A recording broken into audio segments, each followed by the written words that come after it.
Hi, welcome to the Mailbox. This is a weekly bit where I go through comments, particularly some of the more interesting ones from all my platforms, whether it be Twitter or, but more usually YouTube or Patreon, and just give fuller answers that I'm able to do directly onto those platforms themselves. So, first one, we'll just go through a couple of ones from Patreon first of all. So, again, fellow astrophysicist here.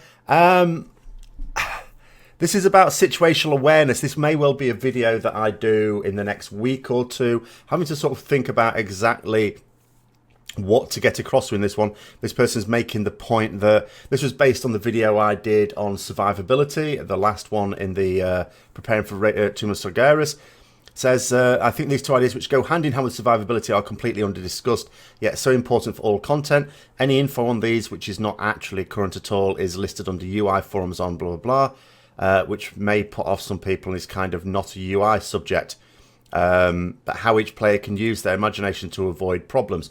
To do with positioning, ultimately, I think these days it's perhaps not as big a thing as it used to be. Mostly, like, if you look at different contexts, PvP, I can imagine positioning being super important at all times, but I'm not really a PvP player, so I'm certainly not the person to discuss that. In a raid situation, at the start of a raid, obviously you don't want people ninja pulling. One common way, I mean, the most common way people ninja pull is just by casting too early. But you can also have people body pull, so that's an awareness of what is your aggro radius, as it's usually known. But obviously you want, as a melee, you want to be as close as possible, so you lose as little downtime as possible once you do get to start the fight. But at the same time, as I say, too close and you end up pulling it too early. That's just messing everyone up. Used to be a big thing actually when you were soloing. Like I remember in vanilla, if you're doing questing, you know, you might have sort of kill so many of these things. And I thought the game was set up really well at the time. It's something you don't get these days. So I remember in particular having to kill some Worgen, which weren't a player at race at the time, and Duskwood, I think it was. And you had to kill so many of them, and it was, as I say, it was quite clever the way it was done, because there were certain areas where there were groups of them, and that would allow you to get the number really quickly. But as a solo player, you'd just get your head kicked in. You know, I would just die. But there were also patrols of like ones, or sometimes ones and twos, and that you could handle. So, and you had to be very careful to aggro those ones without aggroing a lot of extra ones, and also to make sure that the position you chose to fight them in was not in the patrol path of another group as well, so you didn't have those add on to you. These days, I mean, I know, you know, when I start expansions, I'm in much better gear, but a lot of my alts are not. I have plenty of rubbish geared alts, and it's the same sort of thing.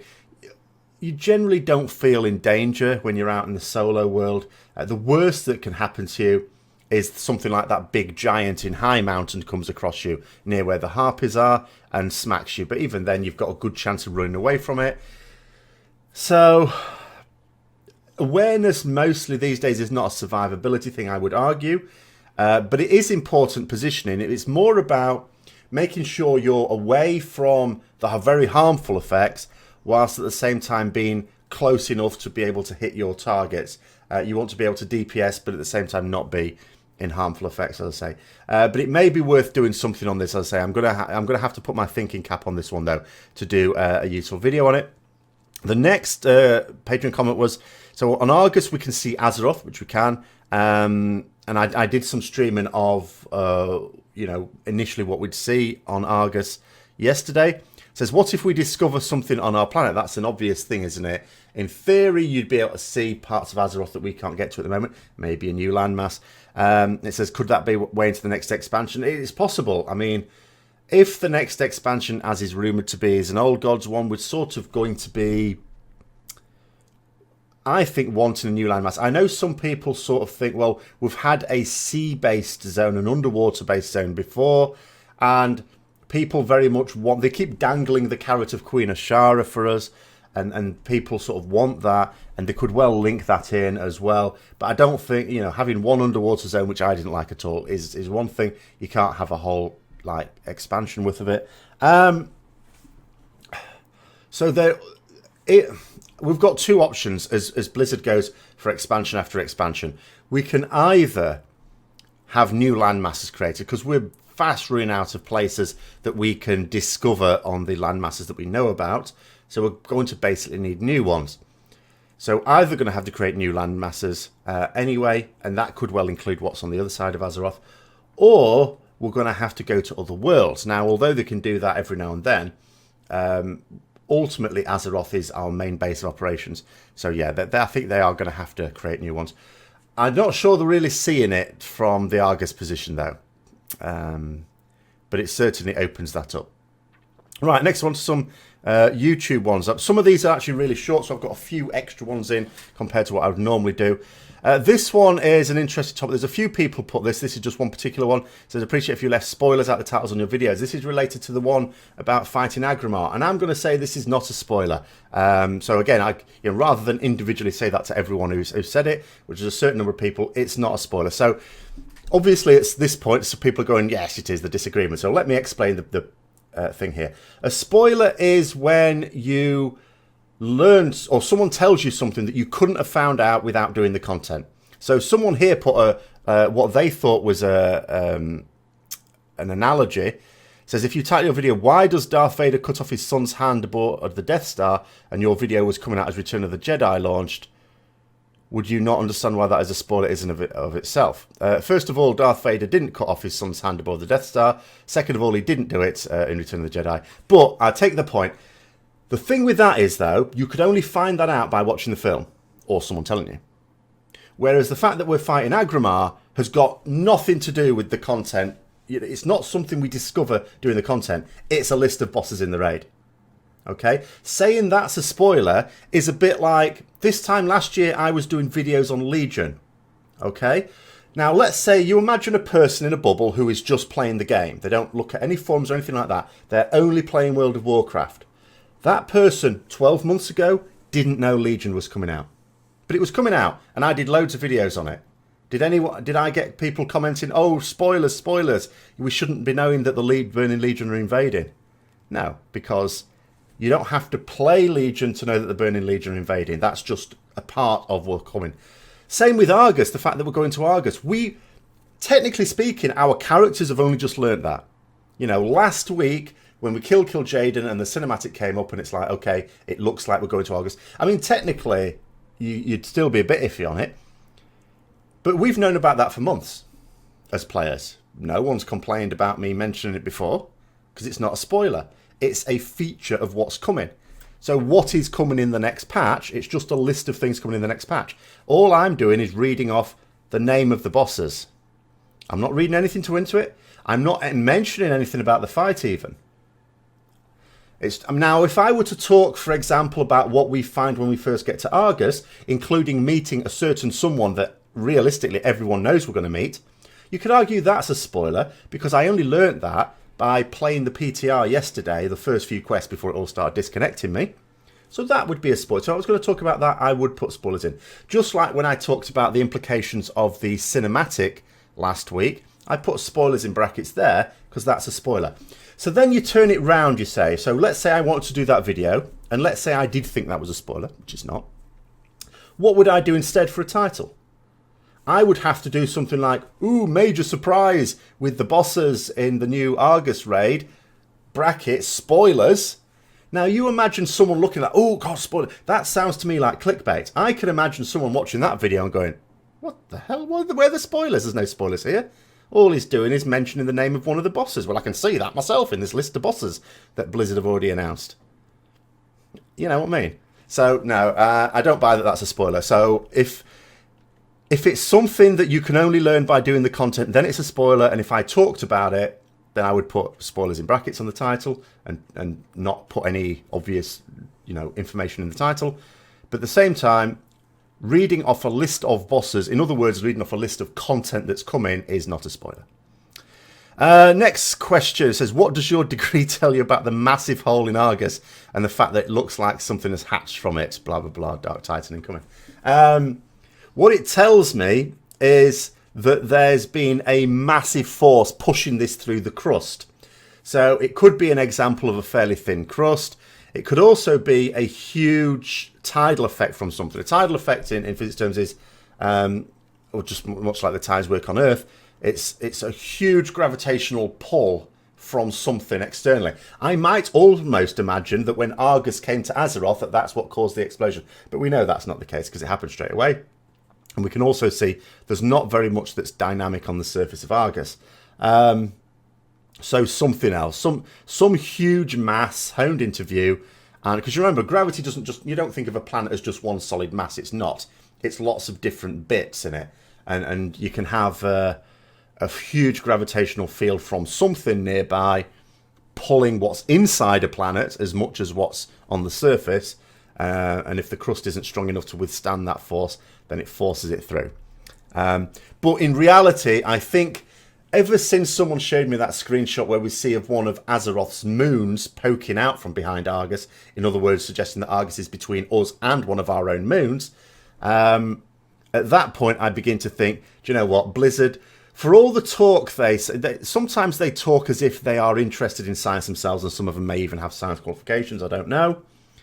But that whole thing's blown away. Any scientists that were involved at all with Argos were completely shouted down by the artists who just went, we're doing it like this because it looks cool. And I think that's ultimately what it is. I don't think there's going to be a reason for that huge fissure. I think it's just going to be, do you know what, it looks cool. Next one, when do your guild aim to get Kiljaeden down? I don't know. We don't have a schedule. We aim, obviously, to kill bosses all the time. So we've killed now 3 mythic bosses, which caught us by surprise. We didn't expect to kill them as quickly as we did. You know, the greatest number of pulls I think we needed on any boss was like 4. Or do we have? I mean, we might have had 4 wipes on one boss. That'd be 5 pulls, I suppose. And that was it. I mean, mostly it was like 2 or 3. So I don't know. Like tomorrow, for example, we're raiding. We're going to be doing Sisters Mythic. Hopefully we'll kill Sisters. Maybe we won't. Maybe we'll kill Sisters really early on and go on and kill Desolate Host. But maybe we won't. So as soon as possible is the aim there. I don't think it's going to be very soon, though. Next one. Link me your Warcraft logs. No. Look me up. That's fine. As far as I know, there's no imposters. I think I am the only Thete.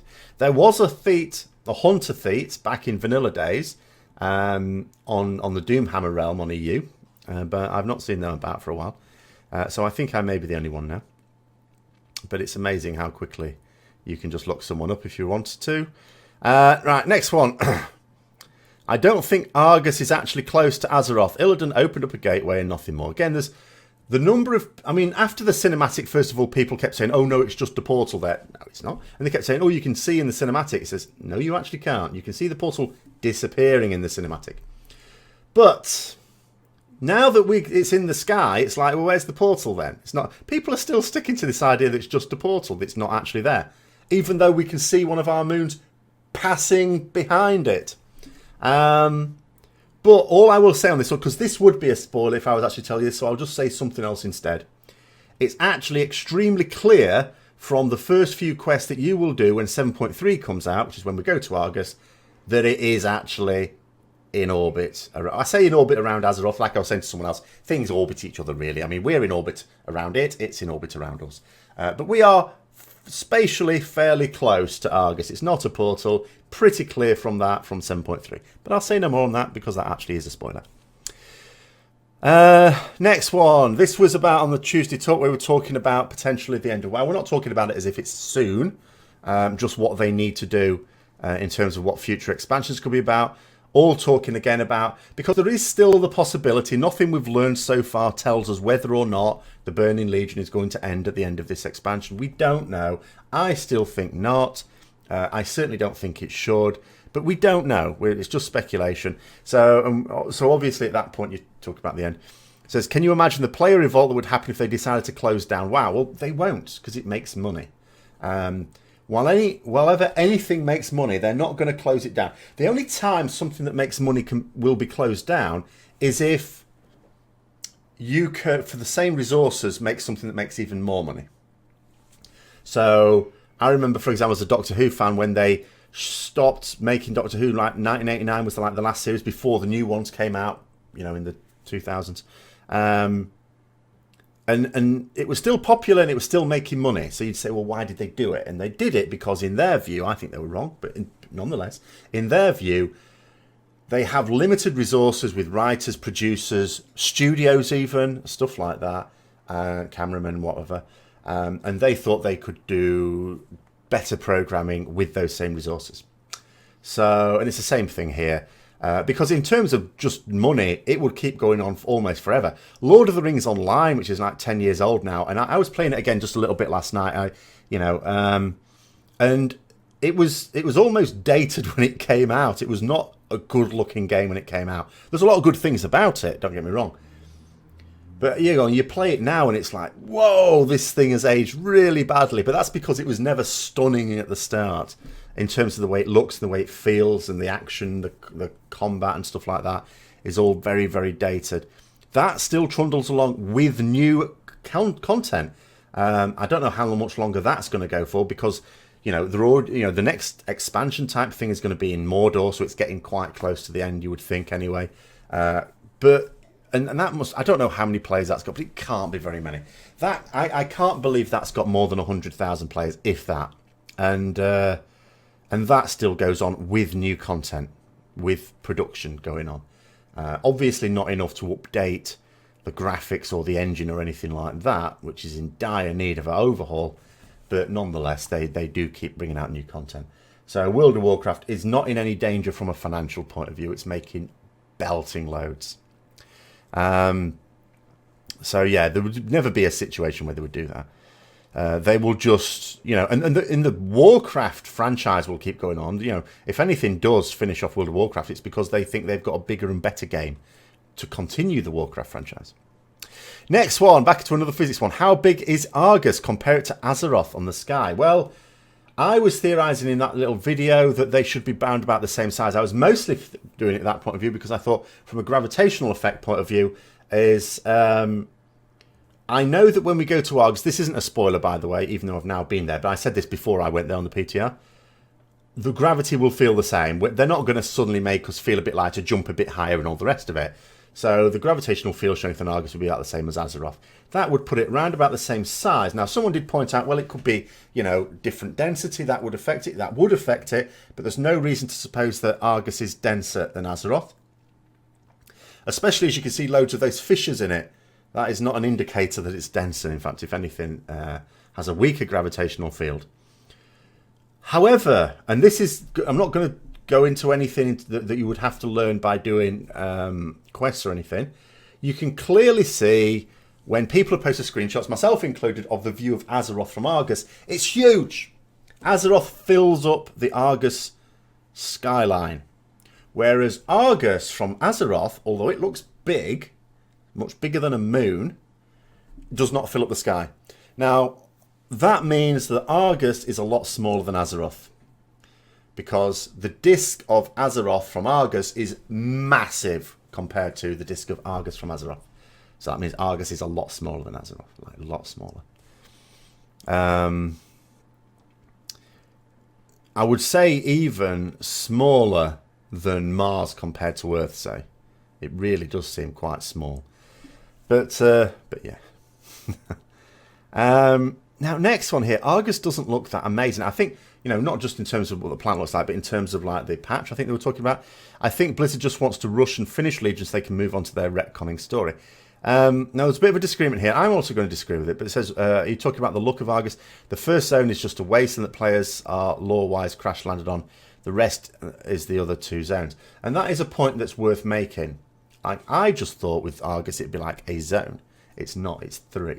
And without sort of giving away, I can't even give anything myself, because I could only do like half an hour worth of quest before it all started disconnecting. But that is not an indicator that this is just a quick thing. This is not the Broken Shore. Whatever Argus is going to be, and we're in the early days of the PTR yet, we have seen almost no content yet, because you don't. It comes over the few months that a PTR is up there. And this PTR could be up for a bit, because they're not going to put 3 zones worth of world quests in. That's not what this is for.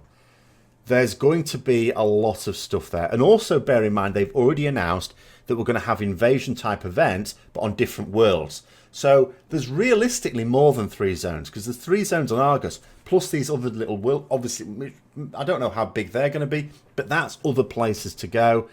It sounds huge. The scope of 7.3 sounds massive. It does not sound like rushing to finish an expansion off.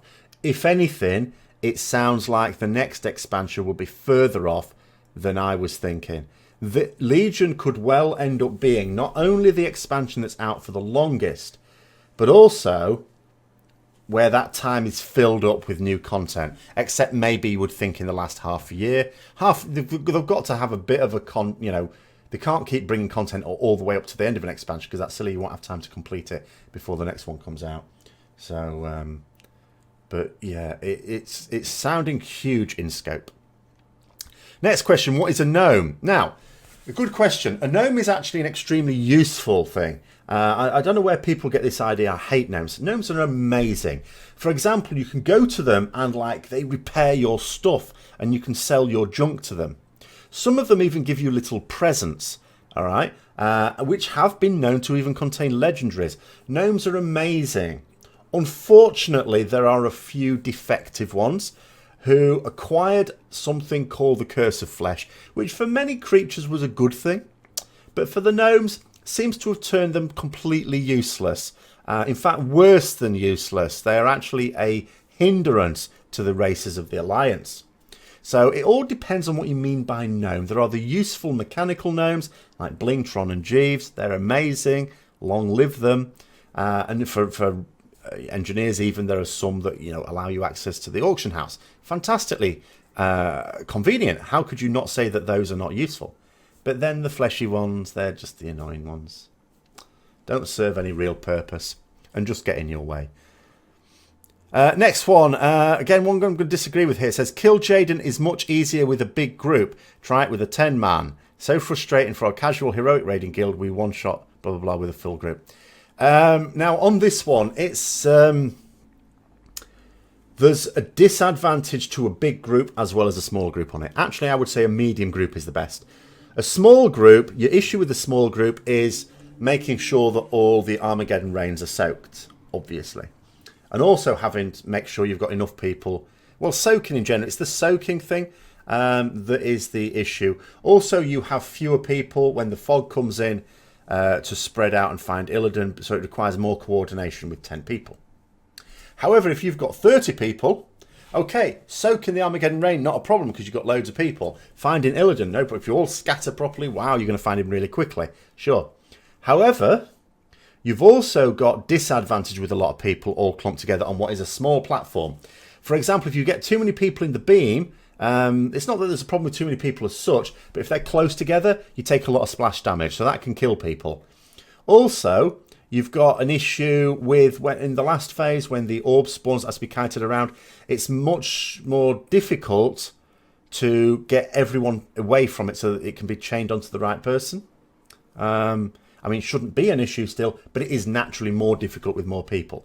So any sort of mechanic that is a problem to have lots of people close together, which is very much the case in Phase 3, but also Phase 1 when it comes to the beam, is a problem with 30. So actually, 15 to 20 is the best size in my experience with that one.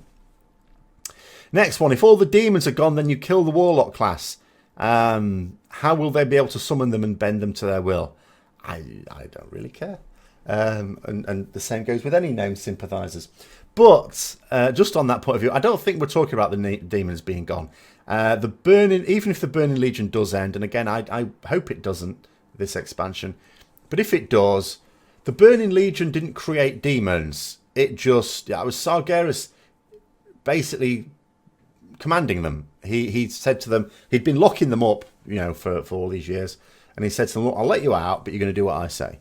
And they were fairly fine with that because it meant they got out and they got to wreak destruction, which is what they like doing anyway. So, yeah, the demons will just no longer be part of the Burning Legion, as I understand it. I know there's a little bit of funniness with what that Naru, is it Zera, says about Illidan with the Light's Hope quest line. But I don't know. I mean, I don't know what that going to mean still. And we're not going to find out to the end of expansion. But yeah, I can be fairly sure we're not going to be finishing demons off. And then the last one. Hold on, where are we? Oh yeah, this was, I don't know. I didn't know whether to answer this one and break it to them.